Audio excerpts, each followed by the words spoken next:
नमस्कार, सुप्रभात। आप देख रहे हैं सुबह 7 बजे। मैं हूं आपके साथ प्रीति और बुलेटिन की शुरुआत करेंगे हेडलाइंस के साथ। पाकिस्तान के साथ विदेश सचिव वार्ता टली, आपसी सहमति से नई तारीख का ऐलान जल्द। भारत ने किया जैश ए मोहम्मद पर कार्रवाई का स्वागत।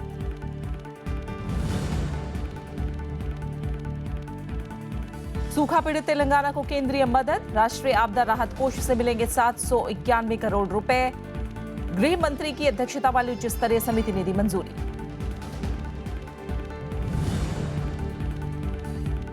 अठारह जनवरी से गोल्ड बॉन्ड योजना की दूसरे चरण की बिक्री, वित्त मंत्री का बैंकों को निवेशकों से संपर्क की सलाह। सोने की मौजूदा मांग में कमी लाना है मकसद। भारत से समझौते की समीक्षा करेगा नेपाल, 4 लोगों की समिति बनाने का प्रस्ताव। 1950 की संधि भी होगी दायरे में।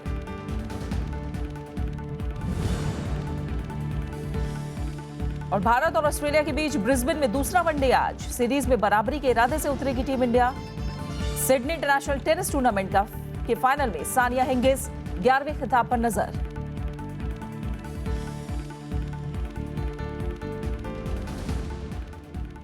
पाकिस्तान के साथ इस्लामाबाद में आज होने वाली विदेश सचिव स्तर वार्ता टल गई है। विदेश मंत्रालय के मुताबिक पठानकोट आतंकी हमले के बाद बातचीत आपसी सहमति से टाली गई है और बहुत जल्द नई तारीख तय की जाएगी। भारत ने जैश ए मोहम्मद के कई आतंकियों के खिलाफ हुई कार्रवाई का स्वागत किया है। पठानकोट में आतंकी हमले का असर भारत और पाकिस्तान के बीच सचिव स्तर वार्ता पर पड़ा है। अब 15 जनवरी को होने वाली ये बातचीत टल गई है। भारत ने पठानकोट हमले के बाद पाकिस्तान की ओर से की गई कार्रवाई को सही दिशा में कदम बताया है कि पठानकोट घटना से जुड़े आतंकवादी तत्वों के विरुद्ध की जा रही जांच में महत्वपूर्ण प्रगति हुई है। हमने जैश ए मोहम्मद के सदस्यों की गिरफ्तारी का भी संज्ञान लिया है। जैश ए मोहम्मद पर की गई कार्रवाई एक महत्वपूर्ण एवं सकारात्मक पहला कदम है। विदेश सचिव स्तर वार्ता को टालने का फैसला पाकिस्तान की ओर से लिया गया है। ये पहली बार है कि इस बारे में पाकिस्तान ने पहल की है, जिसकी भारतीय विदेश मंत्रालय ने बाद में तस्दीक की। Both the countries are in contact to firm up the date for the meeting of the two foreign secretaries. हमने बारहा कहा है कि टेररिज्म जो है हम सबका दुश्मन है और इसको मिलकर जो है ख़त्म करने की ज़रूरत है। भारत के रुख से साफ है कि पठानकोट एयरबेस पर हुए आतंकवादी हमले के बाद पाकिस्तान को जो कदम उठाने चाहिए थे वो नहीं उठाए गए। विकास स्वरूप ने हालांकि ये कहा कि पठानकोट पर जांच टीम अगर पाकिस्तान से आती है तो उसका स्वागत किया जाएगा, लेकिन ये साफ है कि जांच को लेकर दोनों देशों के एनएसए लगातार संपर्क में है। पाकिस्तान में बुधवार को जैश ए मोहम्मद के कई दफ्तरों को सील किया गया था और कई आतंकियों को गिरफ्तार भी किया गया था। पाकिस्तान ने आतंकी हमलों की जांच के लिए संयुक्त जांच टीम भी बनाई है। भारत और पाकिस्तान ने आपसी सहमति के आधार पर विदेश सचिव स्तर की वार्ता टाली है और इसका मतलब साफ है, पाकिस्तान भारत से कुछ और समय लेना चाहता है भारत की मांगों को मानने के लिए। राज्यसभा टेलीविजन के लिए कैमरा पर्सन डीके पांडे के साथ दिल्ली से अखिलेश सुमन। पाकिस्तान के साथ विदेश सचिव स्तर वार्ता टलने पर अलग अलग राजनीतिक दलों ने भी प्रतिक्रिया दी है। बीजेपी और वाम दलों ने जहां फिर से जल्द बातचीत होने के ऐलान का स्वागत किया है, तो वहीं कांग्रेस ने बातचीत को लेकर निर्णय में देरी और इस बारे में राष्ट्रीय सुरक्षा सलाहकार को मिले अधिकारों पर सवाल उठाए हैं। सरकार ने पठानकोट हमले के बाद पाकिस्तान की ओर से उठाए गए कदमों का स्वागत किया है। बीजेपी ने कहा कि पाकिस्तान ने आतंकियों के खिलाफ कार्रवाई की है और इस बारे में और वक्त दिया जाना ठीक है। उधर सीपीआई ने भी वार्ता के फिर से होने की बात का स्वागत किया है। Yeah, we do believe that on the actionable intelligence which India gave to Pakistan, they have acted. They have arrested some Jaish e Mohammed activists, and we hope for more action. So they should be given time. And we have also welcomed the SIT which they have formed. Being rescheduled, it is quite positive and it gives hope that India and Pakistan will engage themselves in a meaningful dialogue. इस बीच कांग्रेस महासचिव दिग्विजय सिंह ने बातचीत के बारे में देरी पर सवाल उठाए। उन्होंने कहा कि प्रधानमंत्री और विदेश मंत्री के बजाय एनएसए का फैसला लिया जाना ठीक नहीं है। कि प्रधानमंत्री जी और विदेश मंत्री जी कोई फैसला नहीं ले पाए क्योंकि अजीत डोभाल साहब मौजूद नहीं थे। अब ये बात साफ हो जाती है कि आखिर नीति निर्धारण कौन कर रहा है, कांग्रेस पार्टी पहले भी सरकार पर पाकिस्तान के प्रति नीतियों में भटकाव के आरोप लगाती रही है। Bureau report, Rajya Sabha TV. Pakistan के पंजाब प्रांत के कानून मंत्री राणा सनाउल्लाह ने जैश ए मोहम्मद के सरगना मौलाना मसूद अजहर और उसके सहयोगियों को एहतियातन हिरासत में ले जाने की पुष्टि की। उन्होंने साफ किया है कि उसे गिरफ्तार नहीं किया गया है। सनाउल्लाह ने डॉन न्यूज को बताया है कि पंजाब पुलिस के आतंकवाद निरोधक विभाग ने मसूद अजहर की निगरानी कर रहा है। साथ ही ये भी बताया कि अगर पठानकोट हमले में उसके शामिल होने की बात साबित होती है तो उसे गिरफ्तार किया जाएगा। इससे पहले पाकिस्तान की ओर से मसूद अजहर की हिरासत या फिर गिरफ्तारी की ना तो पुष्टि की गई थी, ना ही इनकार किया गया था। कुछ और अहम खबरें। केंद्र सरकार ने तेलंगाना के सूखा पीड़ित इलाकों के लिए 791 करोड़ रुपए की मदद का ऐलान किया है। गुरुवार को गृह मंत्री राजनाथ सिंह की अध्यक्षता में हुई उच्च स्तरीय समिति की बैठक में यह फैसला लिया गया। समिति ने प्रदेश में सूखा पीड़ित जिलों का दौरा करने वाले केंद्रीय दलों की रिपोर्ट की समीक्षा की। बैठक में वित्त मंत्री अरुण जेटली, कृषि मंत्री राधा मोहन सिंह के अलावा गृह, वित्त और कृषि मंत्रालय के कई वरिष्ठ अधिकारी भी मौजूद थे। अल नीनो की वजह से पिछले साल मानसून की बारिश 14% कम थी। पंजाब में वैसे तो अगले साल विधानसभा चुनाव होने हैं, लेकिन सूबे में सियासी हलचल अब से शुरू हो गई है। मुक्तसर में माघी मेले के मौके पर मुख्यमंत्री प्रकाश सिंह बादल, कैप्टन अमरिंदर सिंह और अरविंद केजरीवाल ने रैलियां करके चुनावी बिगुल फूंक दिया। तीनों नेताओं ने जनता से बड़े बड़े वादे किए। राजनीतिक पार्टियों की इन रैलियों से सूबे में सियासी पारा चढ़ गया है। पंजाब में विधानसभा चुनाव 2017 में होने हैं, लेकिन सियासी समर का आगाज 2016 की शुरुआत में ही हो गया। मुक्तसर में गुरुवार को सियासी रैलियों की ये तस्वीर आने वाले दिनों में राज्य में होने वाले सियासी घमासान को बयां करने के लिए काफी है। मुख्यमंत्री प्रकाश सिंह बादल रैली के जरिए सूबे में जनता से एक बार फिर मौका मांग रहे हैं, तो वहीं कांग्रेस के कैप्टन अमरिंदर सिंह और आम आदमी पार्टी के राष्ट्रीय संयोजक अरविंद केजरीवाल राज्य में बदलाव की हुंकार भर रहे हैं। सभी के पास जनता को लुभाने के वादे हैं। आम आदमी पार्टी पंजाब को लेकर उम्मीदों से भरी है। पिछले विधानसभा चुनाव में पार्टी के आंदोलन का असर और लोकसभा चुनाव में मिली 4 संसदीय सीटों ने पार्टी के हौसलों को बुलंद कर रखा है। केजरीवाल ने बादल परिवार को पंजाब की बदहाली का जिम्मेदार बताया। किसानों को आत्महत्या करने के लिए मजबूर कर दिया और 10 साल के अंदर बादलों ने पूरे पंजाब को बुरी तरह से चूस लिया। दोस्तों, कांग्रेस की रैली में राज्य के कई बड़े नेता एक साथ मंच पर नजर आए। रैली के जरिए कांग्रेस ने पार्टी के भीतर एकजुटता का संदेश देने की कोशिश भी की, तो वहीं राज्य की जनता को बेहतर विकल्प देने का भरोसा भी दिलाया।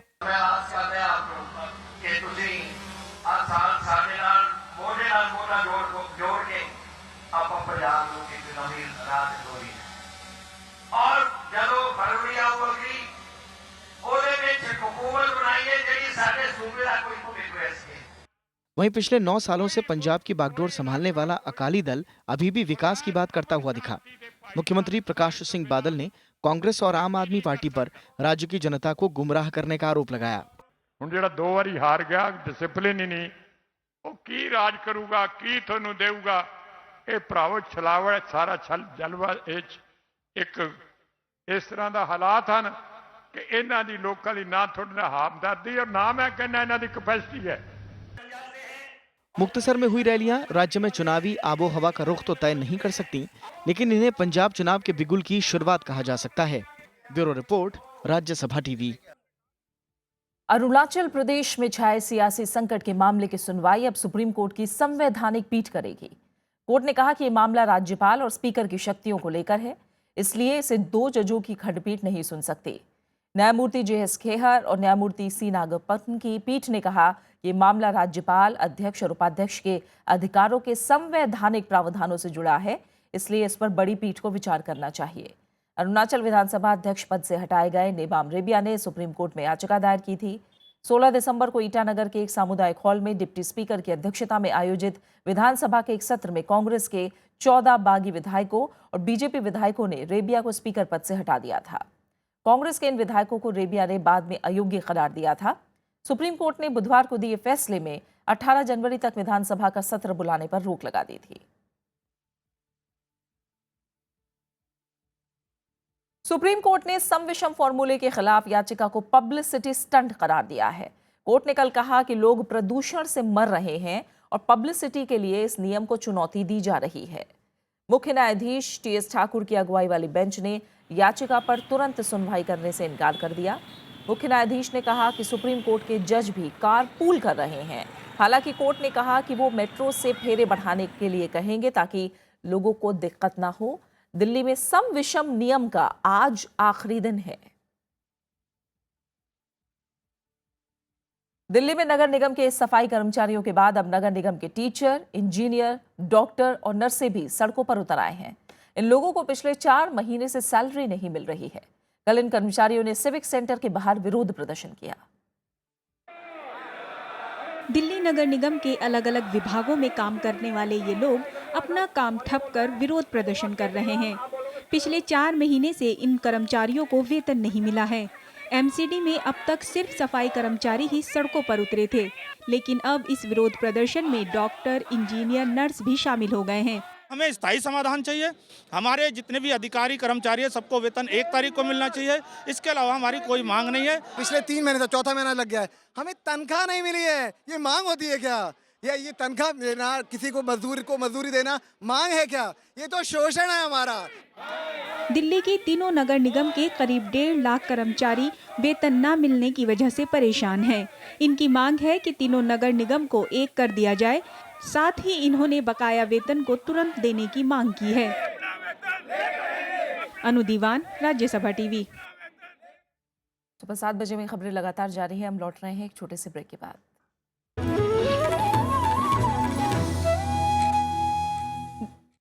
नमस्कार, मैं हूं राजेश बादल। नया कलेवर, नया अंदाज,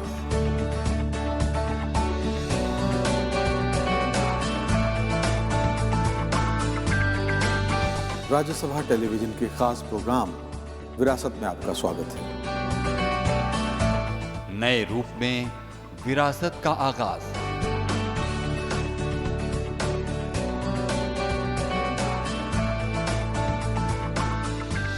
देखिए हर बार नया किरदार।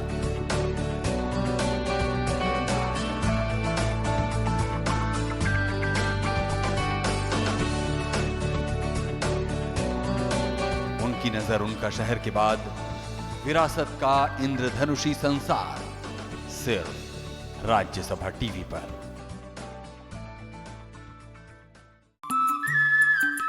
मौसम है स्याह बादलों से घिरा, अंधेरा जैसे डूबती शाम का। मुद्दे जो आज की फिक्र है। बहुत सारे लोग अपने बुरे दिनों को कभी याद नहीं करते, और अगर एक बहुत अच्छी स्थिति में पहुंच जाएं तो उनको शर्म आती है। मेरा तो जीवन ही इससे बना है। एक ऐसी शख्सियत जिसने आसमान की बुलंदी पर होने पर भी न छोड़ा साथ जमीन का। मैं अपने स्मृति कोश के साथ बहुत सलाहियत के साथ रहता हूँ। लेखक के लिए यही सबसे बड़ी पूंजी होती है। मिलिए शख्सियत में कलम की दुनिया के एक ताबिंदा सितारे लीलाधर मंडलोई से, सिर्फ राज्यसभा टीवी पर।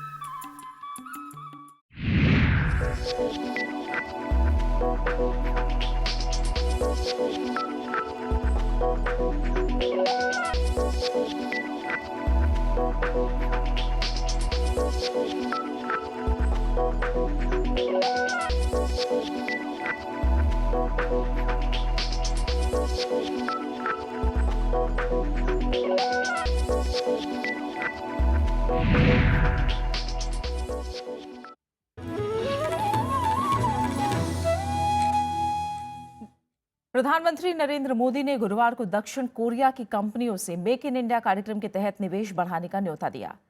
प्रधानमंत्री ने कहा है कि कोरिया की बड़ी कंपनियां कोरिया की तरह भारत के किसी एक क्षेत्र में सामूहिक निवेश कर सकती हैं। दक्षिण कोरिया के सीईओ के एक समूह से मुलाकात के दौरान उन्होंने ये बातें कही। प्रधानमंत्री ने कोरियाई उद्योग के पेशेवर रुख और कार्य व्यवहार में नैतिकता की तारीफ की। इस दौरान दोनों देशों के बीच व्यापार सहयोग बढ़ाने की संभावना पर चर्चा हुई। कोरिया के अधिकारी भारत कोरिया व्यापार शिखर बैठक में भाग लेने दिल्ली आए हुए हैं। दोनों देशों के बीच द्विपक्षीय कारोबार $17 अरब है। भारत कोरिया का 15वां सबसे बड़ा व्यापारिक भागीदार है। सरकार सोने की मांग में कमी लाने के मकसद से सॉवरेन स्वर्ण बॉन्ड योजना का दूसरा चरण 18 जनवरी को शुरू करने जा रही है। वित्त मंत्रालय के मुताबिक स्वर्ण बॉन्ड योजना 18 से 22 जनवरी तक खुली रहेगी। पहले चरण की स्वर्ण बॉन्ड योजना नवंबर में शुरू की गई थी। इस दौरान सरकार ने करीब 915.95 किलोग्राम सोने पर 246 करोड़ रुपए मूल्य के स्वर्ण बॉन्ड की बिक्री की थी। गुरुवार को वित्त मंत्री अरुण जेटली ने बैंकों के चेयरमैन और प्रबंध निदेशकों से कहा कि वो सॉवरेन गोल्ड बॉन्ड योजना के दूसरे चरण में लोगों को निवेश के लिए प्रोत्साहित करने का पूरा प्रयास करें। सरकार आगामी चरणों में भी इस योजना का विस्तार करना चाहती है। शुरुआत में फीके रुझान के बाद सरकार की स्वर्ण मौद्रीकरण योजना कामयाब होती दिख रही है। इस योजना के तहत अब तक 500 किलोग्राम से ज्यादा सोना जुटाया जा चुका है। सरकार स्वर्ण बॉन्ड और स्वर्ण मौद्रीकरण योजना को सफल बनाने में जुटी है। दिसंबर में खुदरा महंगाई के बाद थोक महंगाई में भी बढ़ोतरी दर्ज की गई है। दिसंबर में ये दर -0.73% रही। नवंबर में ये -1.99% थी। खाने पीने की चीजों में लगातार 5वें महीने तेजी रही। दिसंबर में खाद्य पदार्थों की थोक महंगाई दर बढ़कर 8.17% हो गई। नवंबर में ये दर 5.2% थी।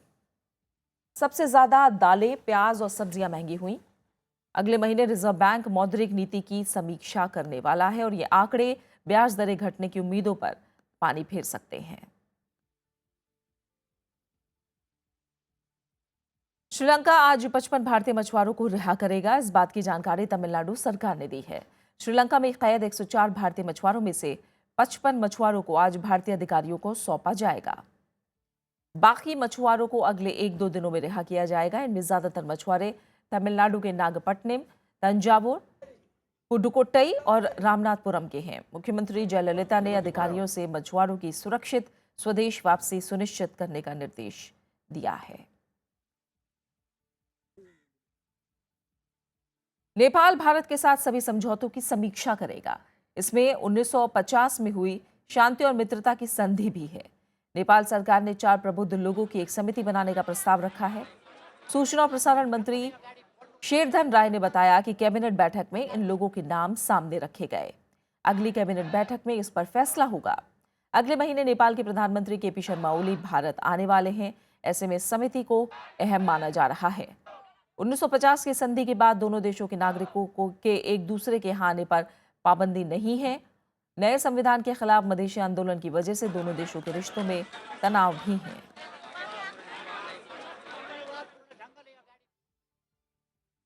कुछ अहम अंतर्राष्ट्रीय खबरों पर नजर।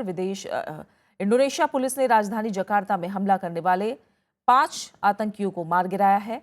वहीं 2 लोगों की जान चली गई जबकि 17 लोग घायल हुए हैं। आतंकी संगठन ISIS ने हमले की जिम्मेदारी ली है।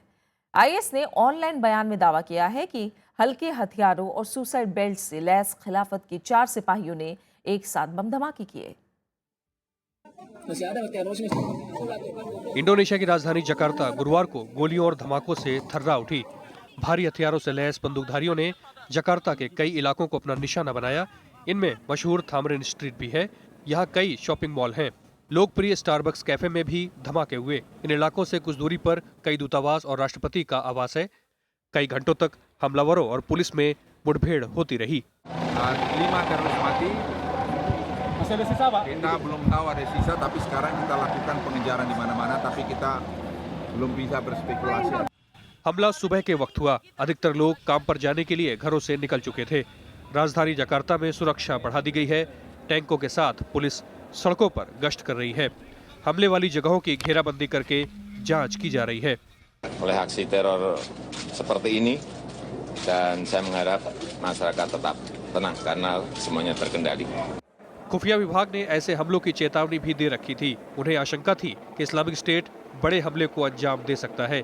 साल 2009 के बाद इंडोनेशिया में ये सबसे बड़ा हमला है। 2002 में बाली द्वीप के एक रिजॉर्ट हमले में 200 से अधिक लोग मारे गए थे। Bureau report, Rajya Sabha TV. शिया संगठन अंसारुल्लाह ने पिछली सरकार में शिक्षा मंत्री रहे अब्दुल रज्जाक की रिहाई की घोषणा की है। बृहस्पतिवार को यमन में संयुक्त राष्ट्र के दूत इस्माइल अहमद ने रज्जाक की रिहाई का ऐलान करते हुए कहा कि इससे यमन में शांति कायम करने की कोशिशों को बल मिलेगा। इस्माइल अहमद ने दावा किया कि पूर्व रक्षा मंत्री महमूद अल सबीही, खुफिया विभाग के पूर्व प्रमुख नासिर मंसूर, रक्षा अधिकारी फैसल रजब सुरक्षित हैं। इन तीनों की रिहाई को लेकर भी अंसारुल्लाह से बात चल रही है। शिया संगठन अंसारुल्लाह ने सितंबर 2014 में राजधानी सना पर कब्जे का ऐलान किया था। तब अंसारुल्लाह ने सरकार में शामिल कई लोगों को बंधक बना लिया था। इस बीच अंसारुल्लाह और यमन के पूर्व शासकों के बीच प्रस्तावित शांति वार्ता की तारीख को लेकर सहमति अभी नहीं बन पाई है।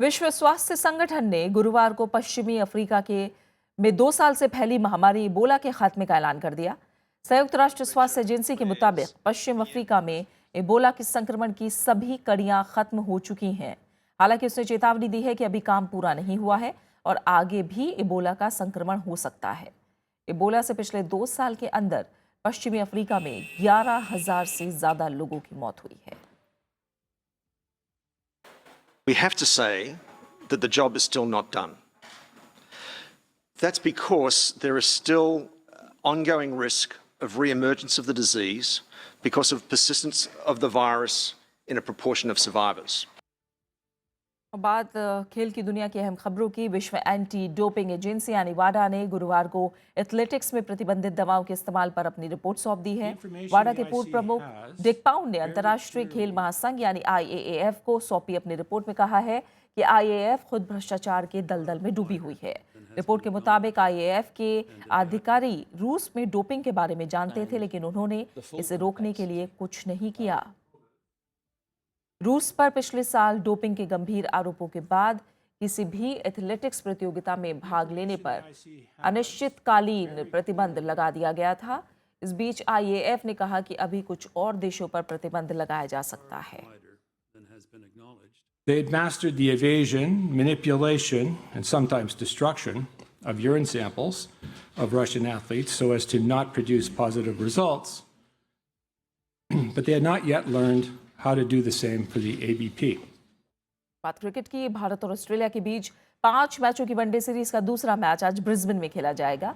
पर्थ में खेले गए पहले मैच में 309 रनों का लक्ष्य देने के बावजूद भी भारत 5 विकेट से हार गया था। तो वहीं भारत आज दूसरा मैच जीतकर बराबरी करने के इरादे से उतरेगा। तो दूसरी तरफ ऑस्ट्रेलिया इस मैच को जीतकर 2-0 से बढ़त लेने की कोशिश करेगी। दूसरे मैच में भी दोनों ही टीमों को अपने गेंदबाजों से अच्छे प्रदर्शन की उम्मीद होगी। गाबा स्टेडियम की पिच भी पर्थ की पिच की तरह उछाल भरी होगी। हालांकि दूसरे वनडे में ऑस्ट्रेलिया टीम में बदलाव किया गया है। डेविड वार्नर की जगह उस्मान ख्वाजा को टीम में शामिल किया गया है। और टेनिस की बात करते हैं। सानिया मिर्जा और मार्टिना हिंगिस की जोड़ी ने लगातार जीत का नया विश्व रिकॉर्ड बना दिया है। इस जोड़ी ने सिडनी इंटरनेशनल प्रतियोगिता का सेमीफाइनल जीतकर अपनी लगातार 29वीं जीत हासिल की है। सानिया और मार्टिना ने सेमीफाइनल में रोमानिया की रालुका उलास और कजाकिस्तान की यारोस्लावा श्वेडोवा को 4-6, 6-3, 10-8 से हराया। फाइनल में जगह पक्की करने के बाद अब इस जोड़ी की नज़र साल के दूसरे खिताब पर होगी। इससे पहले गिगी फर्नांडिस और नताशा जोएरेवा के नाम लगातार 28 जीत का विश्व रिकॉर्ड था। सानिया मिर्जा और मार्टिना हिंगिस ने बीते साल से बतौर जोड़ी खेलना शुरू किया था।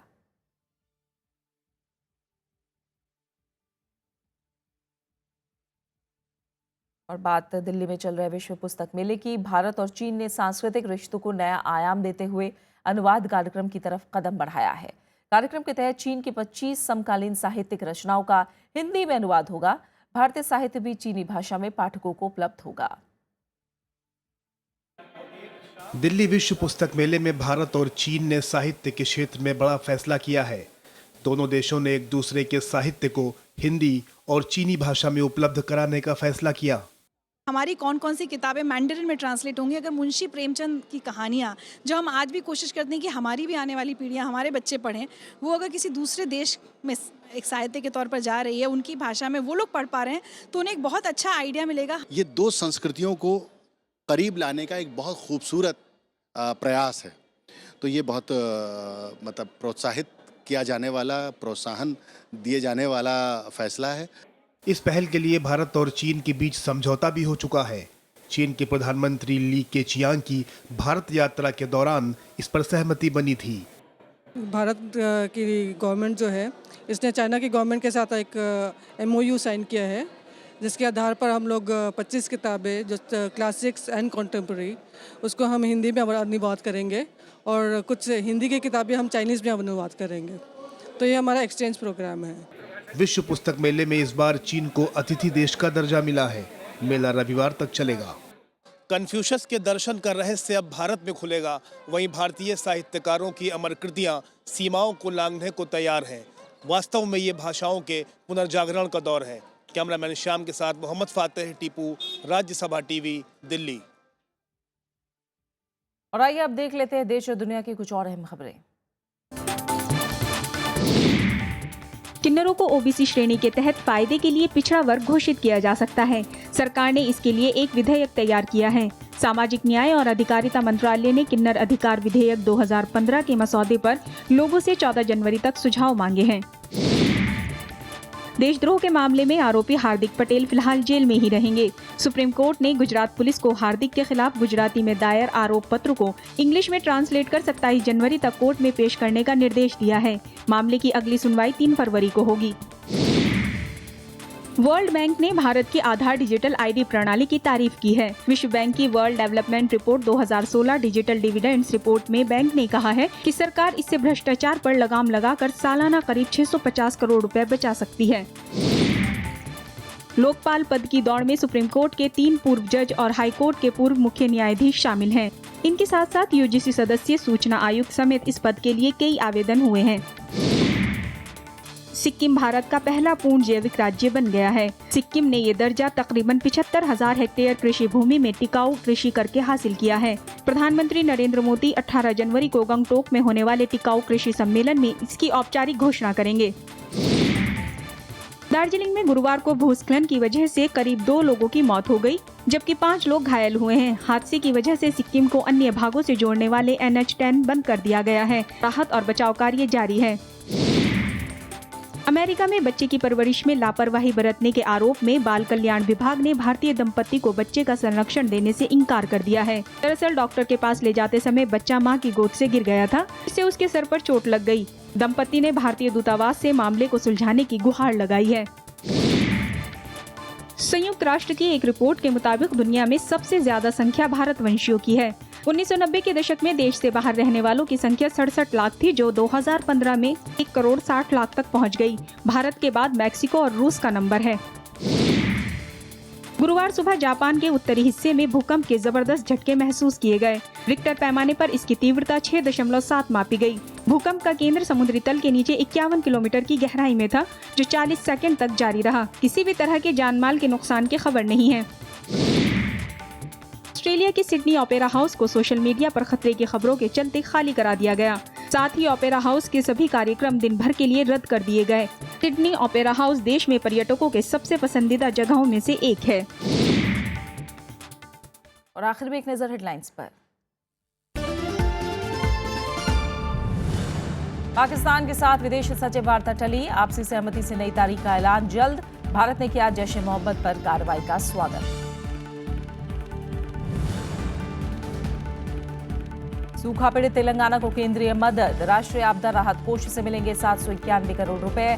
गृह मंत्री की अध्यक्षता वाली उच्च स्तरीय समिति ने दी मंजूरी।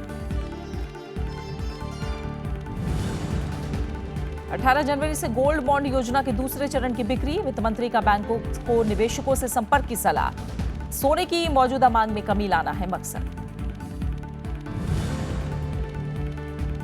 भारत से समझौतों की समीक्षा करेगा नेपाल, 4 लोगों की समिति बनाने का प्रस्ताव। 1950 की संधि भी होगी दायरे में। और भारत ऑस्ट्रेलिया के बीच ब्रिस्बेन में दूसरा वनडे आज, सीरीज में बराबरी के इरादे से उतरेगी team India. Sydney international tennis tournament के फाइनल में सानिया हिंगिस 11वें खिताब पर नजर।